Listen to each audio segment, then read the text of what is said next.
तसा महाराजांचा जन्म हे मोगल काळामध्ये निजामच्या राज्यामध्ये असताना त्यावेळेला भाषेचा प्रभाव आणि आपल्या हिंदू धर्माचा प्रभाव खूप कमी झाले असल्यामुळं, शिक्षणाचा प्रभावसुद्धा कमी असल्यामुळं, खेडोपाडी शाळा नसल्यामुळं की त्यांचे मातोश्री नर्मदा माता, त्यांचे पिताश्री माणिकराव यांनी शाळेसाठी प्रयत्न केला असताना तालुक्याला सोडल्याशिवाय शाळा नव्हते.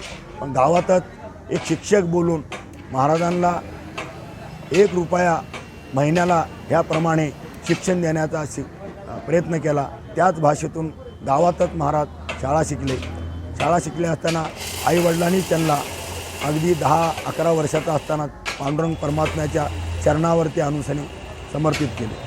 महाराजांनी सतत 12 वर्षे पंढरपुरातच तप केले, साधना केली.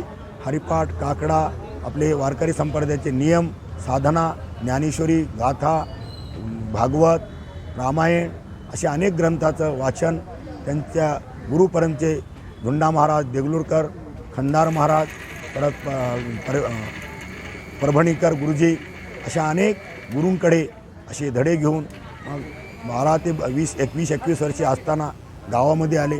परत त्यांच्या आईवडिलांनी त्यांचं लग्न केले. लग्न केल्यानंतर त्यांना 6 मुली झाल्या, 1 मुलगा झाला. त्यांचा मुलगा रामकृष्ण महाराज आज ही दिंडीची परंपरा चालवतात. आणि तसंच रामकृष्ण महाराजांचे चिरंजीव म्हणजे रामकृष्ण महाराजांचा मुलगा म्हणजे वैराग्यमूर्ती गुरुवर्य भागवत महाराजांचा नातू आज कीर्तनकार करण महाराज हे आळंदीमध्ये अभ्यास घेऊन आणि धडे घेऊन आज इथं दिंडीची परंपरा वाटेमध्ये माऊलीच्या तुकोबारायांच्या वाटेवरती हरिपाठ, काकडा, नेमाचं भजन, परत आपले वाराचे अभंग हे सगळे वासुदेव, बाळक्रीडा, नाट ह्या सगळ्या परंपरा म्हणत असताना गवळणी ह्या सगळ्याचा नियम चालवत असताना कर्ण महाराजांनी चांगल्याप्रमाणे अभ्यास करून त्या दिंडीची परंपरा चालवत आहेत. ही परंपरा असंच आज ताग आहे. आता वैराग्यमूर्ती गुरुवर्य भागवत महाराज त्यांचं वय 92 झाल्यामुळं आता ते थकलेले आहेत. इथून पुढे आता ते येणार नाहीत. आता ह्याच्या पुढीची परंपरा त्यांचा मुलगा रामकृष्ण महाराज आणि त्यांचे नातू करण महाराज ही परंपरा चालवणार आहेत. अशीच परंपरा आम्ही तेवढ ठेवू आणि आमच्या परिसरातील तेलंगणा, आंध्र प्रदेश, कर्नाटक, मराठवाड्याचा काही भाग आम्हाला सक्षम असल्यामुळं निलंगा, उदगीर, उमरगा, नांदेड, लातूर ह्या परिसरातील रहिवासी महाराजांचा खूप मोठा सहवास आहे. अनेक गावात सप्ते, अनेक पारायणं कार्यक्रम होतात. त्या कार्यक्रमातून लोकसहभाग आज दिंडीमध्ये आपल्या 500 लोक चालतात. ह्या 500 लोकांचा सहवास आमच्याच परिसरातील ह्या पुण्या परिसरामध्ये ज्या ज्या ठिकाणी मुक्काम असतो त्या त्या ठिकाणी हे कार्यक्रम घेतात. आज ह्या हडपसर भागामध्ये नारायण बिरादार, तानाजी बिरादार, आनंद बिरादार ह्या तिन्ही बंधूंनी हा कार्यक्रम घेतात.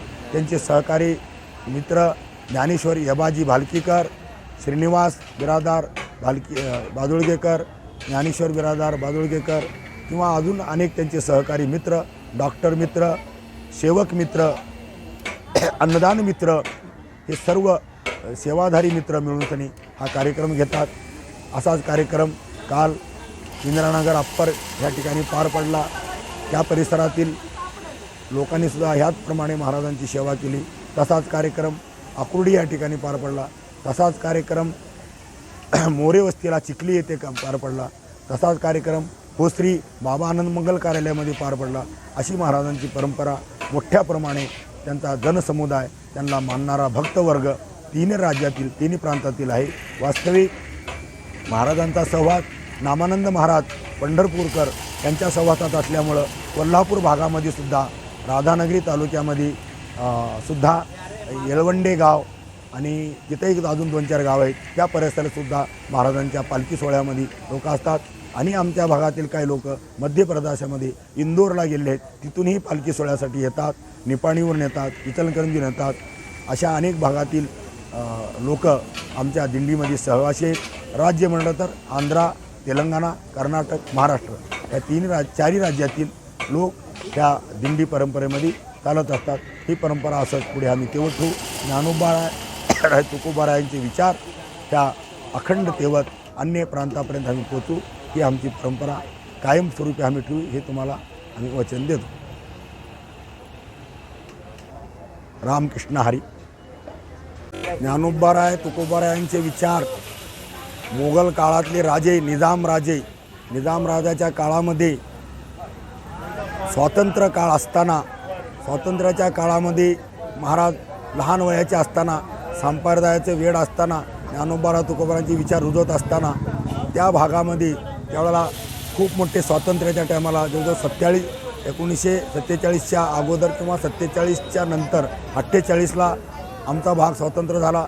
कर्नाटकामधले आजतागायतचे गुलबर्गा, बिजापूर, बिदर आणि मराठवाड्यातले लातूर, उस्मानाबाद, नांदेड, औरंगाबाद आणि आंध्रामधले करीमनगर, जहिराबाद, हैदराबाद हा भाग निजामाच्या ताब्यात असल्यामुळं तो भाग एक वर्षे म्हणजे 1948ला स्वतंत्र झाला. त्याच्यामधल्या काळामध्ये निजामाचा जो राजा होता त्यावेळेला रजाकर बारी असे म्हणतात, तर ते लोक हिंदूच्या धर्माला कापून टाकायचे. तर ते आपले लोक पळायला सुरुवात केली. पळापळी करत असताना आपल्या देशाचे त्यावेळेला सरदार वल्लभभाई पटेल ते संरक्षण खातं सांभाळत असते. तर त्यांनीही म्हटले की त्यांनी कापतात तर तुम्हीही कापा. मग आपल्या लोकाला त्यांनी सहकार्य केले, पुष्टी दिली. त्या कार्यातून हिंदू धर्म वाचला आणि आपला प्रभाव तिथं कायम टिकून राहिला. मग त्यामुळं त्याच काळामध्ये छत्रपती शिवाजी महाराजांचे विचार आमचा कर्नाटकला लागून असलेला मराठवाडा भाग, त्या भागातील आमच्या कर्नाटक भागालाच मराठी भाषिक भाग आहे आपला. काही भाग कर्नाटकमध्ये गेलेला आहे, त्याला एकीकरण समिती असे म्हणतात. बेळगाव सेंटर आहे. अगदी आंध्र प्रदेशमध्ये 550 किलोमीटरपर्यंत हा भाग आहे. त्यावेळेला आंध्रामध्ये सुद्धा 2-3 तालुके आहेत आणि कर्नाटकमध्ये 3 जिल्ह्यामध्ये आमचा मराठी भाषिक भाग आहे. मराठी भाषिकाला सहकार्य त्या काळातले शंकरराव चव्हाण, अशोकराव चव्हाण, विलासराव देशमुख, शिवाजीराव निलंगेकर ह्या महाराष्ट्राचे मुख्यमंत्री असताना आमच्या मराठी भाषिकांना त्यांनी काही सहकार्य करून त्यावेळेला अनेक मराठी भाषिकांना सहकार्य करून त्या कन्नड वर्धनाचा त्यांच्यावरती दबाव आणून सनी आम्हाला संप्रदायाला खूप मोठं सहकार्य केले. त्या सहकार्याचाच काळ म्हणून सनी आमचे ज्ञानोबा तुकोबांचे, छत्रपती शिवाजी महाराजांचे विचार आमच्या भागामध्ये आमचे अनेक महाराज, अनेक थोर सैनिक आणि वक्ते मराठी भाषिकाचा प्रभाव आजही रुजवत आहेत. त्या भागामध्ये आमचे छत्रपती शिवाजी महाराजांचे पुतळे त्या भागामध्ये आम्ही झगडून का होईना आज उभे करतो. उभे करण्यासाठी, तो बळ देण्यासाठी आम्हाला जो मराठवाड्याचा सहभाग आहे त्याचा आम्ही ऋणी आहोत. वास्तविक तुकोबाराय, ज्ञानोबाराय आणि अनेक संत मंडळी त्या भागामध्ये, गोरोबा काकासुद्धा फेरडोकी हे जवळ भाग आहेत. आणि आज कन्नड संप्रदाय म्हणजे लिंगायत समाज आहे, त्यांचंही आम्हाला ती शिवभजनी, आम्ही हरिभजनी. तर आज एवढी काही अशी तकलीफ नाही. त्यावेळेला आम्हाला खूप त्रास झाला, पण आज एकमेकाला आम्ही मिळून राहतो, एक विचारानं वागतो. त्यांचेही स्वामी, गुरु, जंगम, आमचेही महाराज मंडळी त्यांचं एकमेकाच्या सहकार्यामध्ये कार्यक्रम होतात. आत्ताच्या काळाला थोडाफार भाषेचाच प्रभाव आमच्यावरती बर्धन आहे, नाहीतर असा अन्याय कुठल्याही प्रकारचा आम्हाला वास्तविक शेती रूपाचा नाही, व्यवसाय रूपाचा नाही किंवा अन्य भागाचा नाही, पण एक भाषेचा प्रभाव आमच्यावरती थोडाफार आहे. ते काय आता अनेक भागामध्ये आहे, त्या आम्हालाही आहे, त्याचा काय भाग नाही. तर त्या काळामध्ये बिदर जिल्हा हा मंगळवेढ्यापर्यंत होता. पुढचं घेतो, मंगळवेढ्यापर्यंत होता. मंगळवेढ्याला ते दामाजी पंत होते. दामाजी पंत, मंगळवेढा हे बिदर जिल्ह्यामध्ये असल्यामुळं बिदरच्या बादशहाचा दामाजी पंत ही मुनीम होते. म्हणजे आताच्या काळात आपण सुपरवायझर म्हणतो किंवा मॅनेजर म्हणतो. तर त्यांनी दुष्काळ पडल्यामुळं, बादशहाचं त्यावेळेला कुठलं साधन नसल्यामुळं त्यांचं परमिशन घेऊन, त्यांची परवानगी घेऊन इथं लोकांना धान्य वाटप करायला वेळ लागेल म्हणून त्यांचं परमिशन किंवा परवानगी न घेता धान्य वाटप केल्यामुळं बादशहानी दामाजी पंताला बंदिस्त करून आणण्याचं हुकूम काढले. त्या हुकुमानुसार त्यांचे शिपाई आले, दामाजी पंताला बंदिस्त करून सनी घेऊन झाले होते. दामाजी पंत म्हणले, खरोखर मी बादशहाचा गुन्हेगार आहे, पण मला एवढं विनंती करा, माझ्या पांडुरंगाचं दर्शन घेऊन मला जाऊ द्या. तर दामाजी पंतांच्या विनंतीला मान्य देऊन त्यांनी पंढरपूरला दामाजी पंताला घेऊन आले. पांडुरंगाच्या चरणावरती मस्तक ठेवले. मी बादशहाचा गुन्हेगार आहे, बरोबर आहे, ते बंदिस्त करून झालं, पण मी तुझा गुन्हेगार नाही. आता ह्याचं काय करायचं आहे तू ठरव, एवढं भगवंताला सांगितले आणि त्या शिपायाबरोबर दामाजी पंत गेले. पुढे भगवान पांडुरंग परमात्मा स्वतः एक विठू महार हा रूप धारण केले आणि बादशहाच्या दरबारामध्ये गेले. बादशहाच्या दरबारामध्ये जात असताना आमच्या बिदर शहरामध्ये एक वेस म्हणून लागते, या वेशीमध्ये भगवंताचं एक पाऊल आहे. आजही आमची तिथं पूजा अर्चा होती. आणि दुसरा पाऊल त्या बादशहाच्या दरबारामध्ये म्हणजे त्याच्या दरबारामध्ये पाऊल आहे दुसरा. त्या दरबारामध्ये आज आमचाही ताबा आहे. आज जवळजवळ 125 वर्षापूर्वी त्या परिसरातील काही मंडळी आमचा तिथं ताबा ठेवला आहेत. शिवरात्रीच्या टायमाला आमचा तिथं कार्यक्रम होतो. आज भगवंताचे एक वेशीत पाऊल आहे आणि बादशहाच्या दरबारात आहे. मग भगवंताने बादशहाच्या दरबारात गेल्यानंतर बादशाह कुठं आहे म्हणले. पण शिपाई लोकांनी तिथल्या लोकांनी सांगितलं की बादशाह आतमध्ये आहेत. बादशाहाला बाहेर बोलवलं. मग त्यांनी विचारले कोण आहेस तू. मी दामाजी पंताचा मी नौकर आहे. अरे म्हणले माझ्या नौकराचा नौकर असा कोण असणार आहे. मग कशासाठी आला इथं. म्हणले दामाजी पंताच्या गोडाऊनमध्ये तुमचं जे माल होतं त्या मालाची किंमत मी पूर्ण करायला आलो. ते धान्य तर वाटून टाकलेत, त्याची मी रसद पूर्ण करायला आलो. मान किती आणलं आहे हिसाब करून सांगा. त्यांनी हिसाब करून सांगितले. तेवढी रसद त्यांनी पूर्ण केले.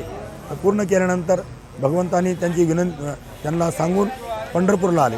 मग दामाजी पंताला त्यांचे शिपाई बांधून घेऊन गेल्यानंतर तिथं बादशाह म्हणला अरे याला का बंदिश करून आणलं. ते म्हणले तुम्ही तर बंदिश करून आणायला सांगितलं. अरे म्हणलं त्याच्या नौकरांनी आपलं पूर्ण रक्कम पूर्ण करून त्यांनी गेलेले आहेत. असं म्हणल्याबरोबर दामाजी पंताला साक्षात डोळ्यातून पाणी आलं. ते म्हणले माझा मालकच म्हणजे माझा भगवंतच माझा नौकर झाला की, असे शब्द मुखातून गेल्याबरोबर तो बादशाह म्हणला अरे तुझा भगवंत तुझा नौकर कसा झाला. कोण आहे तुझा भगवंत. म्हणलं पांडुरंग परमात्मा आहे. तो पांडुरंग परमात्मा कुठं असतो. पंढरपुरात असतो. मला त्याची पंढरपुरात घेऊन जाशील का. मला त्याला दाखवतो. पंढरपूरला बादशाह आला. मग पंढरपूरला आल्यानंतर ही मूर्ती दिसली त्यांना आता पांडुरंगाची असलेली.